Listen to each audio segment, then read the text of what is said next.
Look, at this point, you cannot turn on your phone or go on TV without seeing news about Hamas, Israel, all the tragic. Some of you have seen the video with the father walking around with his daughter in Palestine, and all the stuff that's going on in Israel, and so many questions coming up.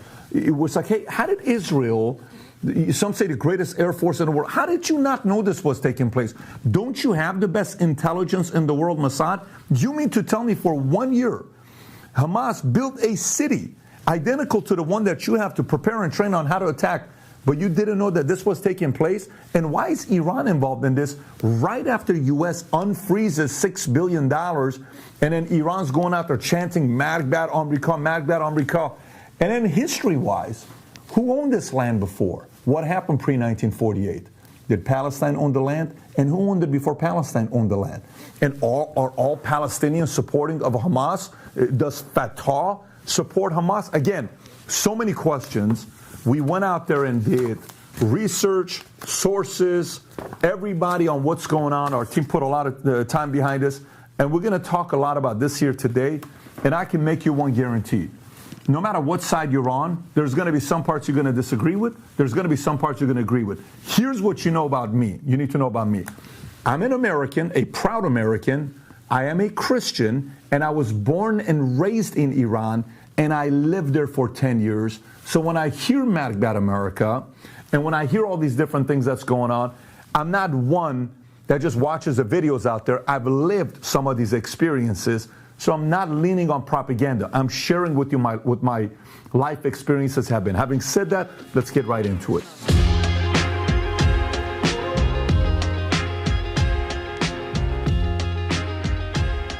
Okay, so if you get value out of this video, give it a thumbs up, subscribe to the channel. Let's get into it. If you look at this chart right here, this shows you what's happened to the land in Israel, Palestine over the years. So if you look at 1917, this entire land, before the British mandate in Palestine, Jews made up around 6% of the total population. Then you go to 1948, war ends, Israel gets their land, 750,000 Palestinians are expelled. Zionist military forces these guys to go to different places, captured 78% of historic Palestine. Then you go to 1967, Israel occupies Gaza and the West Bank. Then you go to 95, the Oslo Accords, which the occupied West Bank was divided into 3 different areas. Area A, Palestinian control. Area B, joint Israeli and Palestine. And Area C, Israeli control. And under Trump, this plan would allow Israel to annex huge parts of the occupied West Bank and give Palestinians control of only 15% of historic Palestine. Okay, so now we take a look at the next one here. Here's mapping Israelis' occupation. So if you look at this, Israel all the way at the top, you see 5.8 million people, 1.6 million Palestinian citizens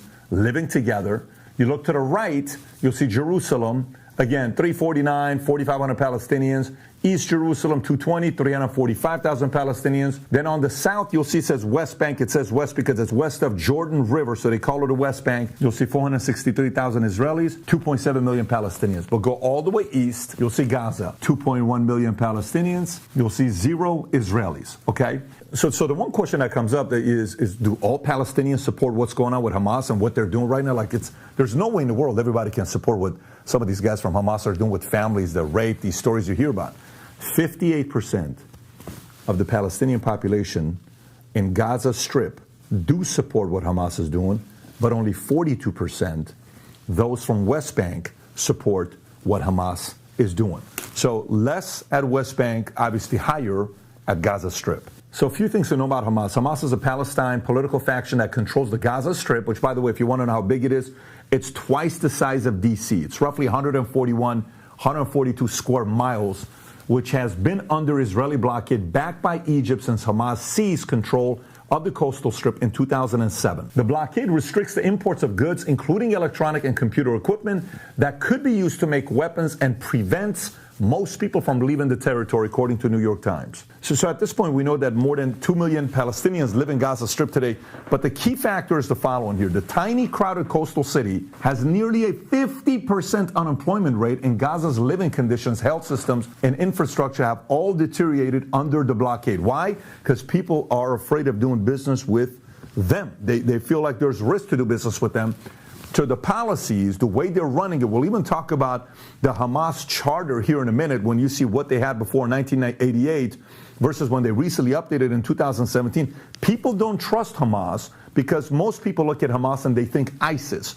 There isn't a trust for Hamas and the way they've been doing things, even though they're trying to change. But by the way, they just hurt themselves this week when they said, we're no longer who we used to be, we're changing, we're this, we're that, and then boom, 900 Israelis, more than 900 Israelis you kill, and you think you're gaining credibility. That unemployment is about to go to the roof, even worse than what it is right now. So Israel says the blockade is necessary to stop the flow of arms into the territory, but Palestinians and aid groups say it is collective punishment and exacerbates dire economic and social conditions. So when you look at countries that recognize Palestine in 2023, it's 138 out of 193 UN members that do. That's roughly 71%. So 55 countries do not recognize Palestine in 2023. But if you look at Israel at the same time, it's 165 out of 193 countries, and 28 countries don't recognize Israel. So now what happened? Hamas, the Palestinian military group that controls the Gaza Strip, launched a surprise attack on Israel. The attack was the largest in decades and caught the Israeli government, military, and intelligence agencies by surprise. Israel immediately responded with airstrikes on Gaza, targeting centers that house Hamas militants. Israel also mobilized its military reservists and deployed troops to the Gaza border. And the number we keep hearing about is 300,000 reservists that they activated. So then Israel has pounded the Gaza Strip for a third day in a row now and announced a total blockade of the already besieged Gaza Strip, including a ban on food and water. And the Israeli army just said that out of the 300,000 reservists they activated, 100,000 of the reserve troops have amassed near the fence with Gaza. So if you look at this year, they've been under the blockade, the Israeli air, land, and sea blockade. Now, obviously, that's a partial blockade they've had since 2007, and it's just full on now. So if you look at that red surrounding, that's how Gaza is surrounded by a heavily fortified perimeter, and now you got 100,000 soldiers that are lined up right there by the Gaza Strip. So you can only imagine how Palestinians are feeling in this area, saying, wait a minute, we can't get food and water now. How long can we go like this? This is obviously a major concern for the people who live there. Now, at the same time, Israel has always been known for having the most incredible intelligence, Mossad. They've always, in many different lists, they're recognized as possibly best. They were even trained by the CIA many years ago. However, there are many questions about the Israel government, military intelligence agencies. How were they taken by surprise by such an assault, which is without recent precedent in its complexity and scale? How? How does Mossad get caught this bad by Hamas? It's a very confusing thing that a lot of people are asking. So the initiation of rocket attacks, striking distant targets like Tel Aviv and Jerusalem, the role of Israel's Iron Dome missile defense system. And by the way, if you've seen the videos of the Iron Dome, how it prevents a lot of the attacks to coming through. They built this roughly around 2006 when the Hezbollahs from Lebanon were attacking. They said, we got to put an Iron Dome. They did. Believe it or not, the investment was only a $210 million investment, and it's been able to protect the city. So the Iron Dome, how does it work? The technology determines if rockets are headed towards a populated area, and if they are, the Iron Dome is used to fire Tamir interceptors at the incoming projectiles. Rockets that don't pose a threat are allowed to fall into empty areas. So Hamas militants' infiltration into Israel, crossing by land, sea, and air, including the use of bulldozers, hang gliders, boats, and motorbikes. Again, this is first pitch battles on Israeli soil in decades. So the militants infiltrated 22 Israeli towns and army bases and took civilians and soldier hostages, many of whom they brought back to Gaza. But again, the question is, how? How did the Mossad, the CIA of Israel, that's considered one of the top agencies in the world, how did they allow this to happen? How did they not know? Now, this is the part that gets a little bit tricky. Israel and Egypt have had a very good working relationship together. They're borders, they're neighbors, for 40 years. However, an Egyptian intelligence official said the Israeli government was warned about something big before the Hamas attacks. This is what the official from AP said. We have warned them an explosion of the situation is coming and very soon. Meanwhile, the office of Israeli Prime Minister Benjamin Netanyahu called this claim absolutely false. Again, this is a New York Post and a Business Insider story. So now the casualty reports, obviously one is too many, but this number is the biggest since 50 years ago, is what happened in Israel. The number of people killed at Gaza, at least 830, injured 4,250. Occupied West Bank killed at least 19, injured at least 110. And in Israel, more than 900 killed, injured 2,600, and 14 American citizens have been killed. So on Hamas side, they're trying to give their reasoning why they chose to attack. This is their reason, and here's what the leader said. The leader of Hamas military wing, Mohammed Deif, said the assault was in response to the 16-year blockade of Gaza, Israeli raids inside West Bank cities over the past year, violence at Al-Aqsa, the disputed Jerusalem holy site, sacred to Jews as a Temple Mount, increasing attacks by settlers on Palestinians, and the growth of settlements.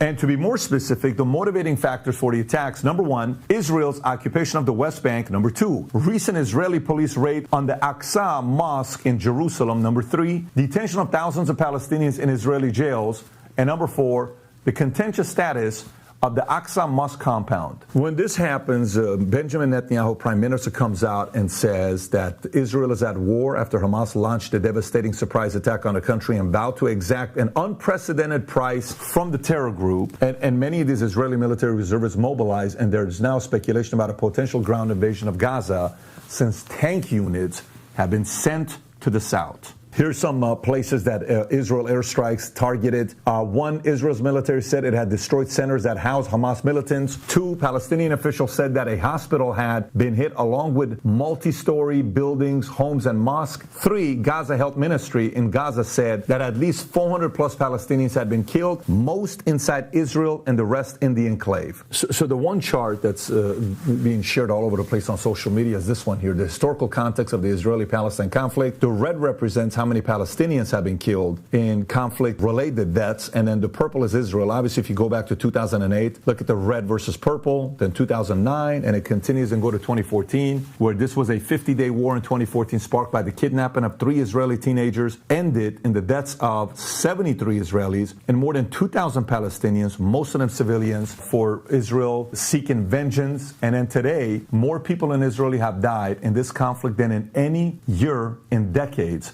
And these numbers are just starting to grow. Potentially, within a week, if this thing continues, both the purple and the red could cross what the numbers were in 2014. Meaning, what this really shows, there is no peace. They're having a hard time coexisting. And it doesn't show things are getting better.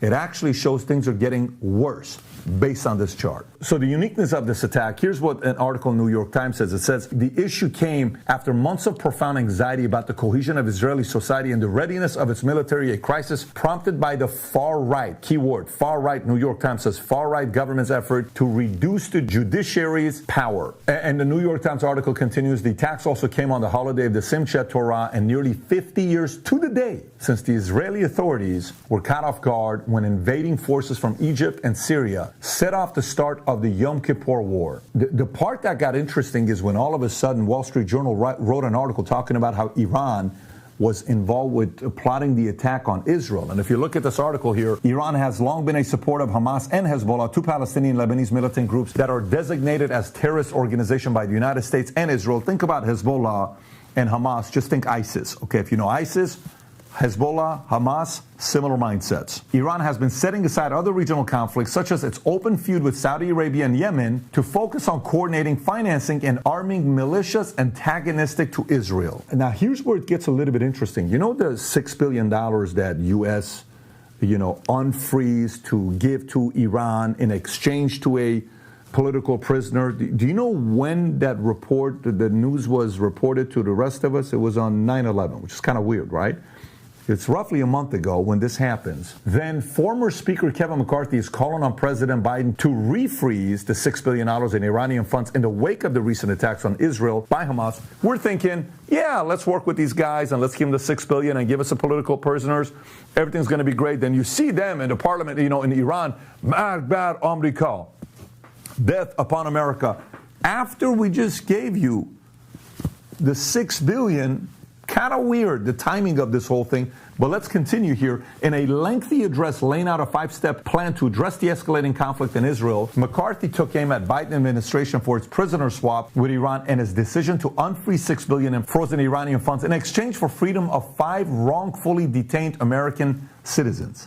$6 billion for 5 unwrongfully arrests on U.S. citizens. So here's what a lot of people are saying. The $6 billion has become a rallying cry. Again, this is the Hill for critics of the Biden administration in the wake of attack on Israel. Many Republicans say that the move freed up resources for Iran's military spending and support of terrorism. Then next thing you know, Secretary Anthony Blinken came out pushing back saying no. All the Iranian criticism, he emphasized that not a single dollar has been spent from the funds that have been unfrozen for the prisoner swap. Blinken reiterated that the funds were to be used only for food, medicine, and other humanitarian goods. Now, obviously, a lot of people don't believe this. And here's where the news comes from WSJ, Wall Street Journal. Iranian security officials helped Hamas plan the attack on Israel and gave the green light for the assault at a meeting in Beirut just last Monday. Even officers of Iran's Islamic Revolutionary Guard Corps, IRGC, have worked with Hamas since August to devise the air, land, and sea incursions. So, what do you think Iran does? You think Iran comes out and says they were part of it? You think they're denying it? Well, the article continues and says Iran has denied any involvement in the attack, but there's a growing consensus amongst experts that Iran played a significant role in planning and executing the attack. And evidence of Iran's involvement includes the meeting in Beirut, the fact that the attack was coordinated with other Iran-backed militant groups, and the use of sophisticated weapons and tactics that are beyond Hamas's capabilities. So Iran's backing of a coordinated group of Arab militias is ominous for Israel. And on top of that, in the past, in previous conflicts, the Soviet Union was the ultimate patron of Israel's Arab enemies and was always able to pressure them to reach some type of accommodation or recognize a red line. So obviously this is a little bit concerning because down the street from here, literally half a mile away from here, there was protesting, literally in the middle of a street, okay? Hundreds of people out here protesting across the country. Some people are worried, is this going to impact people in America? Is it safe? Is this the time to kind of not feel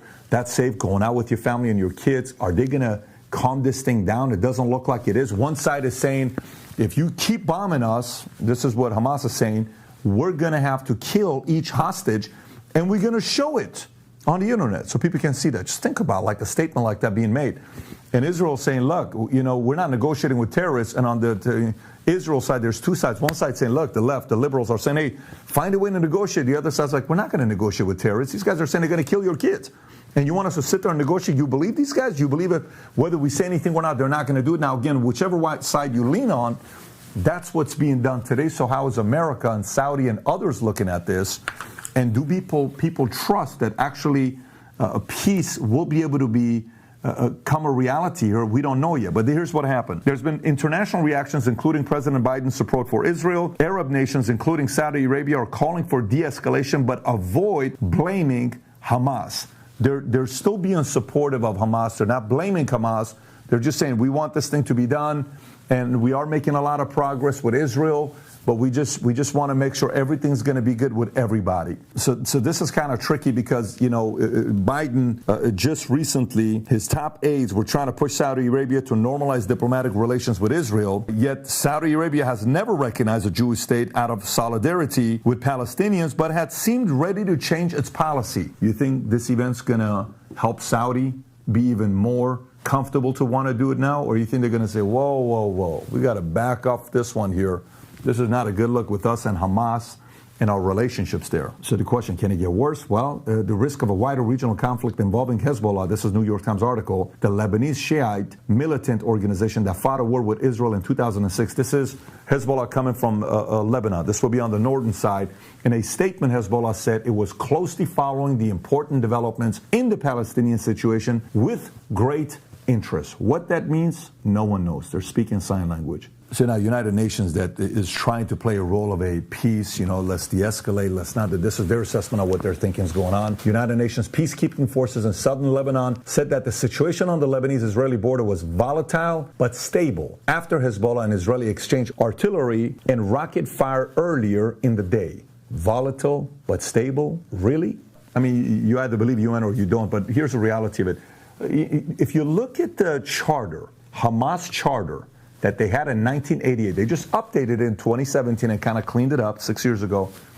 But the one thing everybody talks about is, what is your core beliefs? What do you really believe in?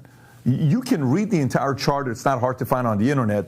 But there's a couple things in there that's important for you to look at, and here's what it is. Pretty much the premise of the document, that's 36 article, can be summarized as falling within the four main themes. Number one, the complete destruction of Israel. This is, again, Hamas. The complete destruction of Israel as an essential condition for the liberation of Palestine and the establishment of a theocratic state based on Islamic law, Sharia law. This is in their charter, 1988. Not too long ago, just roughly 35 years ago, is what they said. Number two, the need for both unrestrained and unceasing holy war, jihad, to attain the above objective, again, to annihilate Israel pretty much off the face of the planet. Number three, the deliberate disdain for and dismissal of any negotiated resolution or political settlements of Jewish and Muslim claims to the Holy Land. And number four, the reinforcement of historical anti-Semitic tropes and calumnies married to sinister conspiracy theories. So now here's what's interesting. That article I just read you was from The Atlantic. And the title of The Atlantic says, when Hamas tells you who they are, believe them. So some people may say, wait a minute. Does Israel sit there and say, let's eliminate Palestine, Palestinians, and Hamas off the face of the earth? You've never heard Israel say that. By the way, Israel could if they wanted to. They have one of the strongest militaries. They're not doing that. Why are they not doing that? Maybe that's not, part of what they want to do. But for Hamas, they're not even, sitting there trying to hide it. Here's who we are. Here's what we want to do. Here's what we're going after. Having said that, there's also a group of people that are saying maybe Israel allowed for part of this to happen so the world would back them up to go destroy and annihilate Hamas, all of the, Gaza Strip, all of that, because now people like Nikki Haley are saying, go get them. Go do this. The rhinos or the establishment and Lindsey Graham and, all these guys, we should get Iran's getting involved. Let's go after Iran. There's a lot of Iranians that are saying, the civilians are saying, no, we don't have a problem. This is not us. This is our government that's doing this. Anyways, the tipping point of how ugly this thing could get, it could get very, very ugly in many ways. So when you take a deeper dive and you see what the history of it is, now you kind of have an idea what the events been taking place and a bit of the history. Obviously, we can go into this for hours, but this gives you a bit of an idea on what's going on there. Tragic, heartbreaking. As a kid, I lived there. I posted a picture the other day online of my sister and I when I was 7 years old. And my sister texts this to me and she says, do you look at this picture? Do you see what I see? I'm like, no, I don't. She says, look at the windows. I'm like, wow. I always tell the story of how my dad used to tape the windows in Iran. So when we would get bombed, the glass wouldn't shatter all over us. But finally, we have a picture. My sister texted it to me yesterday to show it that highlights what it was like as a kid living in Iran when war was going on between Iran and Iraq. And we would drive in the freeways. You're like, that's the house I used to play. This is the park I used to play. Explosion everywhere. It's extremely scary. I don't pray it on anybody, including my enemy. But, very weird. First we have Ukraine, Russia. Then we have the way we left Afghanistan. Then we have Hamas using the weapons that we left in Afghanistan to use to go attack Israelis. Very wild, tragic what's going on. That's the update for now. If you want to go a little bit deeper on this, we had Roseanne Barr. If you know Roseanne Barr, the comedian, she was on the podcast recently, and we got deeper into this topic. She gave her perspective. If you want to watch more on this topic, click here to watch that video. Having said that, take care, everybody. Bye-bye, bye-bye.